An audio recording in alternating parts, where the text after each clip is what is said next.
Claude awoke in blackness. It was so utterly, overwhelmingly dark that for a moment he wasn't sure that he had even opened his eyes at all.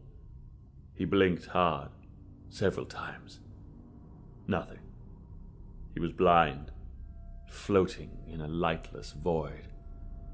A wave of icy panic flooded through Claude's body. He tried to sit up. His head slammed into rough wood, causing a galaxy of stars to briefly flash in the crushing blackness of his vision.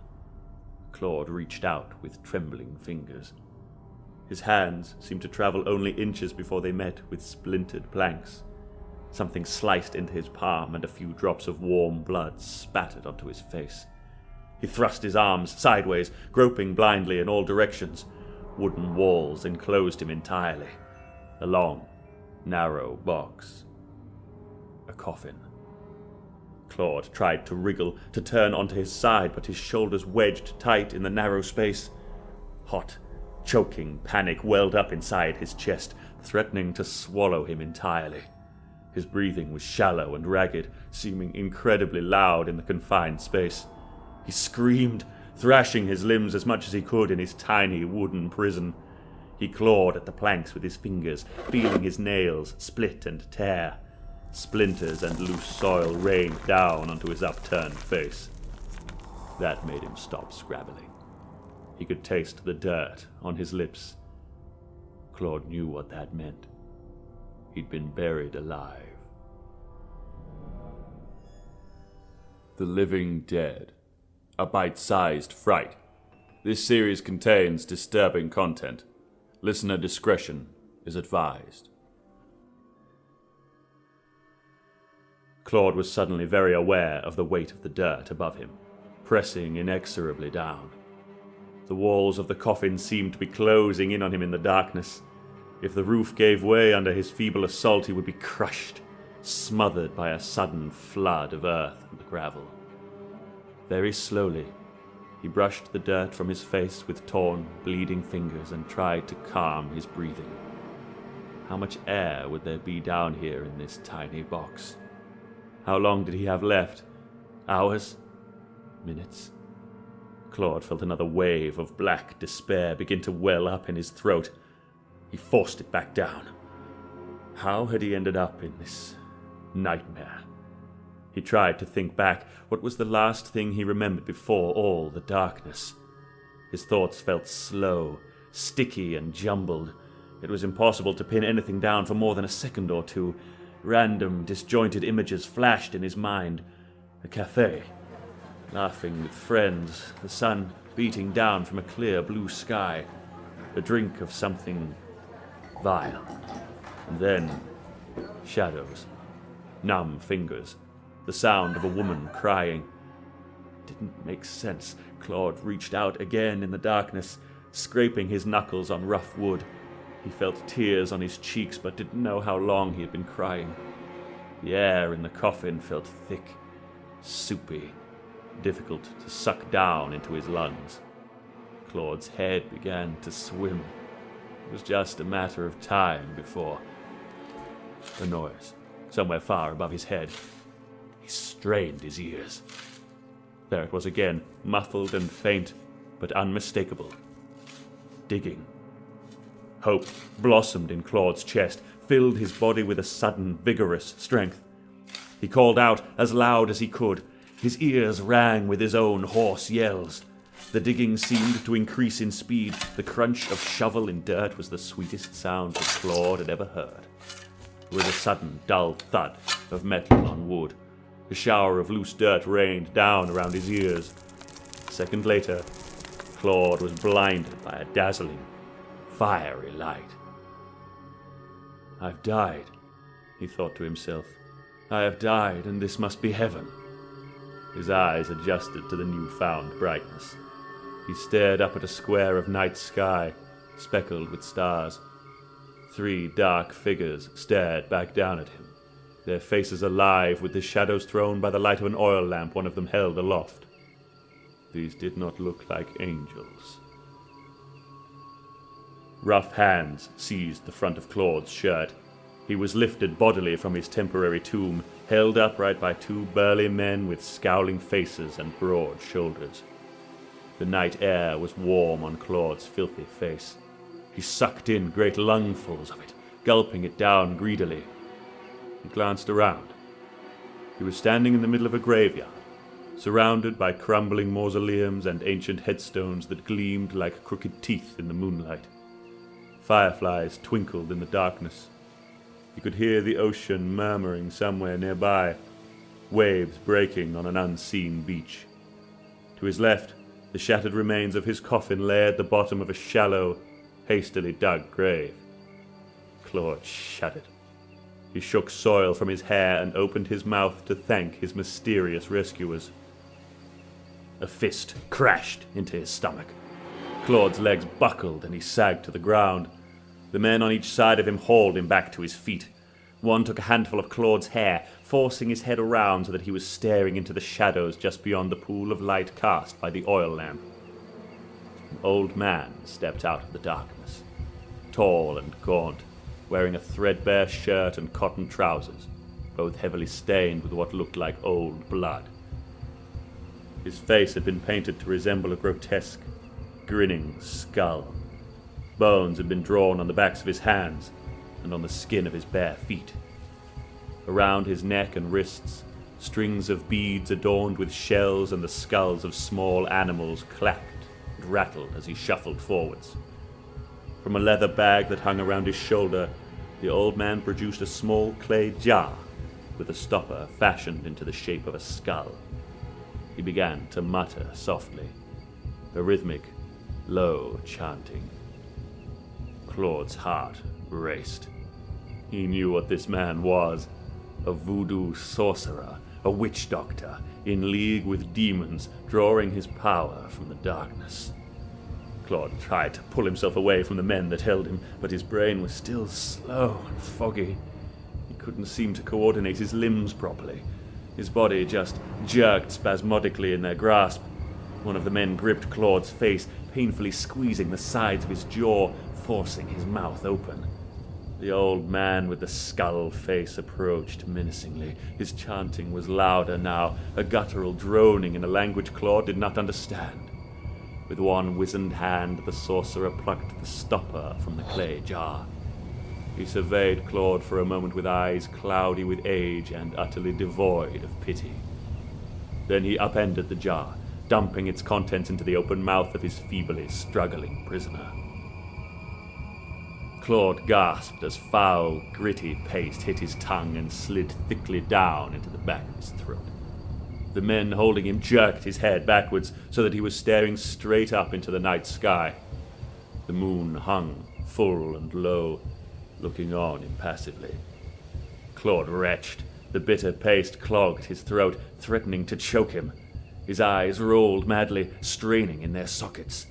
He saw the skull-faced sorcerer raise another jar, and suddenly cold water was being poured into his mouth. Claude spluttered and gasped as the men pulled his head further backwards.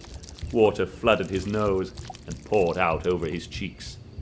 Claude tried to cough, to clear his mouth, but the angle of his head and the sticky paste sealing his throat made it impossible. He could feel himself slowly drowning. Claude swallowed the foul mixture. He had no choice. It rasped its way down his throat, and he gasped for air. The men on either side of him released their hold, and he folded to the ground like a puppet with cut strings. They moved to flank the old man, who had stopped his eerie chanting and was now staring down at Claude, his painted face luminous in the moonlight. Claude lay curled and shivering in the grass. There was an odd tingling, a spreading numbness that crept its way from his fingertips, through his hands and up into his chest. He looked up at the three dark figures looming above him. They swam like mirages in his watery vision.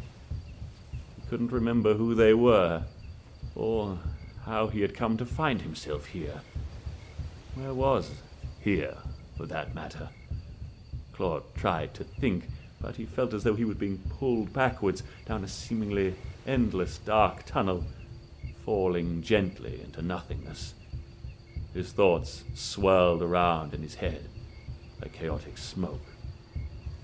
Claude rose clumsily to his feet, eyes dull, jaw hanging slackly. He was dimly aware of the glow from an oil lamp and of the weight of his own limbs, which felt heavy as lead. Everything else was a blurred haze. A man was talking to him, a man with a painted face, telling him to follow. That seemed like a good idea. Claude blinked once, slowly, then shuffled off into the darkness. In 1968, legendary director George A. Romero released The Night of the Living Dead, a low-budget horror film that would go on to become a cult classic. It is also credited with being one of the first movies to introduce Western audiences to zombies. Mindless, flesh-hungry monsters, shambling, reanimated corpses that moan and groan and stagger in their relentless search for human brains. The Night of the Living Dead spawned a craze for zombie films, television programs, comic books, and video games that is still going strong today. But the notion of zombies dates back far further than 1968. Over 400 years, in fact, originating with West African slaves who had been brought to the Caribbean. For practitioners of the voodoo religion on the island of Haiti, zombies are more than just fictional monsters. They are very real, and far more sinister than anything that shambles on the silver screen. The true zombies of voodoo are living people, forced into mindless slavery with a force-fed mixture of potent drugs that separate them from reality and make them slow-witted, compliant, and easily manipulated. These so-called zombies will be able to move, eat, and speak simple sentences, but they will have no memory of their past lives, or any grasp of the situation in which they find themselves. The process of making these living corpses is horrifying, to say the least. First, the victim must be killed so that they can be taken as slaves without their family coming to look for them. A voodoo sorcerer, also referred to as a witch doctor or a bokor, will secretly administer poison made from a mixture of toad skin and pufferfish venom. These powerful chemicals make the victim appear dead, with an almost undetectably slow heartbeat and breathing. Corpses decay quickly in the hot Caribbean sun, so those pronounced dead are buried almost immediately. Later that night, the witch doctor will return to dig the unfortunate soul out of their shallow grave. If the dosage of the poison was too low, the victim will have awoken underground, buried alive in the dark, and possibly driven quite mad. Too high a dose, and the witch doctor will be unearthing a real and useless corpse. Once exhumed, the person will be force-fed a hypnotic paste made from the datura plant, also known as devil's breath. Their mind will be broken, and they will become enslaved to the voodoo sorcerer, their zombie master. It is this act of perceived resurrection, of bringing the dead back to life, that influenced the idea of zombies being mindless, reanimated corpses, clawing their way out of their coffins in the dead of night. There are well-documented cases of this voodoo zombification, including that of Clairvius Narcisse, a Haitian man who died in 1962, only to meet his sister 18 years later in a marketplace, to share his harrowing tale. Narcisse claimed that he had been buried alive after being sold to a sugar plantation by his own brothers, over a long-running feud about land ownership.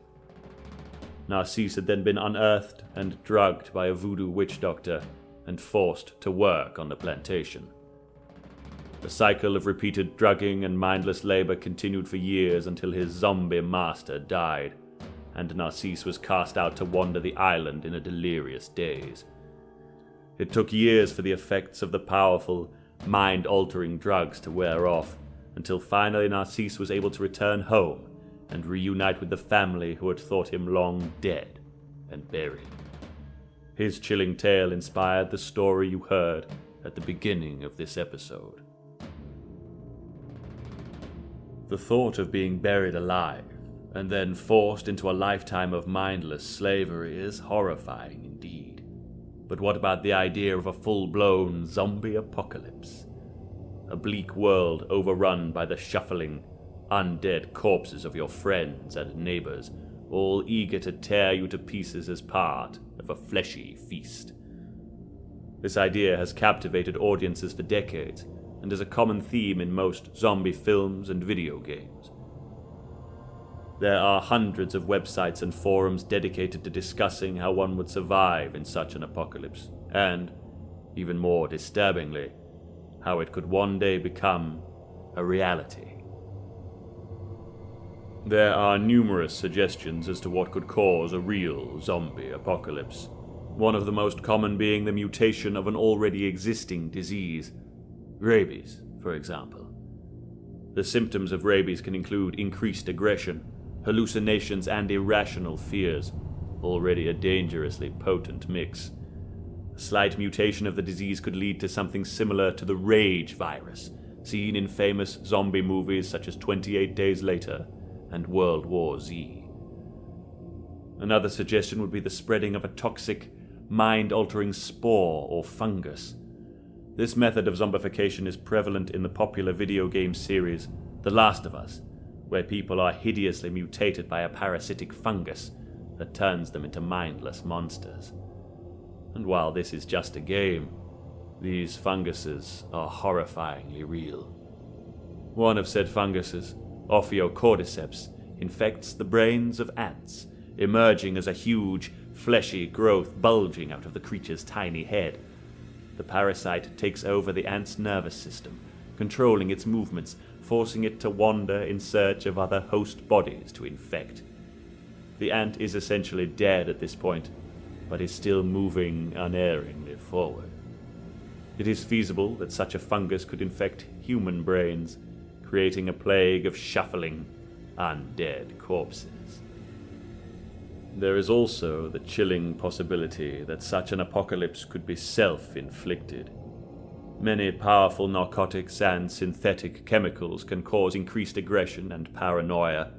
Some, such as flakka, crocodile, or bath salts, often nicknamed the zombie drugs, also induce erratic movements and muscle spasms. They can also cause necrosis and gangrenous sores, meaning the flesh and skin of those addicted literally rots away while they are still alive. Many videos exist online that show users of these psychoactive substances lurching against walls or crawling, bent-limbed across the floor, groaning and gurning, blank-eyed and staring in a disturbing and undeniably zombie-like manner. Some also reportedly gain near superhuman strength. One doctor claimed he had treated addicts who could break through steel handcuffs when in the depths of a bath salt binge. It has been speculated that abuse of these drugs may have been behind one of the most infamous cases of zombie-like behavior ever caught on camera. In 2012, police in Miami, Florida received an unusually disturbing distress call. A passing cyclist had phoned them in panicked horror to report a brutal assault that was taking place under the MacArthur Causeway.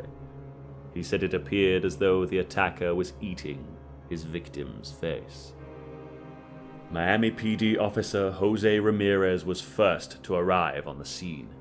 He leapt from his car, vaulted a low concrete wall, and was met by a scene that looked like it came straight from the most gruesome of horror movies.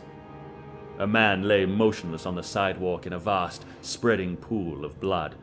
His face was in ruins, little more than a pulpy red blob of flesh. One eye was gone entirely, the other rolled madly in a mass of mangled meat. Squatting over this mutilated victim was another man. He was stark naked, smeared in blood. His hands were balled into tight fists, raining vicious blows down on the body beneath him with mindless savagery. As Officer Ramirez watched on in shocked horror, the naked man leant forward and sank his teeth into the ragged mess that had once been a human face, jerking his head back to rip off a long, loose strip of flesh. Ramirez drew his pistol and screamed at the man to stop. His cries were ignored. The attacker continued to tear at his victim with bloody hands and teeth. Officer Ramirez fired. The bullet slammed into the naked man's torso. He seemed not to notice. Blood and bits of loose skin flew from his lips as he bit down once more, snarling like some feral animal. Ramirez fired again, 3 times in quick succession. The shots all found their mark, and had no effect. The naked man raised his head, glaring at Ramirez with wild, predatory eyes. Blood drooled from his slack mouth in long, ropey strands. The pistol barked one last time, echoing off the concrete. The man's head snapped backwards, blood and brain matter spraying from the hole in his skull. He wobbled, then collapsed forward, face first onto the sidewalk. This savage monster, later identified as 31-year-old Rudy Eugene, was quickly nicknamed the Miami Zombie. No one really knows what drove him into his cannibalistic frenzy. Many have suggested that he may have been under the influence of some type of synthetic drug, such as one found in bath salts. Others believe that Eugene was suffering from some form of psychotic break after years of drug abuse. Whatever the cause, Eugene's savage, flesh-hungry attack, snarling animalistic behavior, and the fact that he was shot multiple times with seemingly no effect until he was hit in the head would not be out of place in any prime-time zombie horror series. Amazingly, the victim of this nightmarish attack, a homeless man named Ronald Popo, survived his hideous encounter with the Miami Zombie. He lost 80% of his face, including one eye that was gouged out and was left permanently disfigured and blind. For those of you with strong stomachs, there are numerous graphic photographs available online that show the gruesome extent of Popo's injuries. It is hard to believe that they were inflicted by another human, not some monstrous, undead creature, risen from the grave, hell-bent on devouring helpless victims. What do you think? Which fate is the most terrible of the two? Being buried alive in a lightless box, only to be exhumed for a life of drug-induced slavery, or having to fight for survival every day in a wasteland overrun by flesh-hungry corpses? In the case of the latter, would you be one of the first to fall victim to the ravenous living dead, or do you have a survival plan in place for a possible zombie apocalypse? We would love to hear your own thoughts and ideas about these unsettling stories of the undead.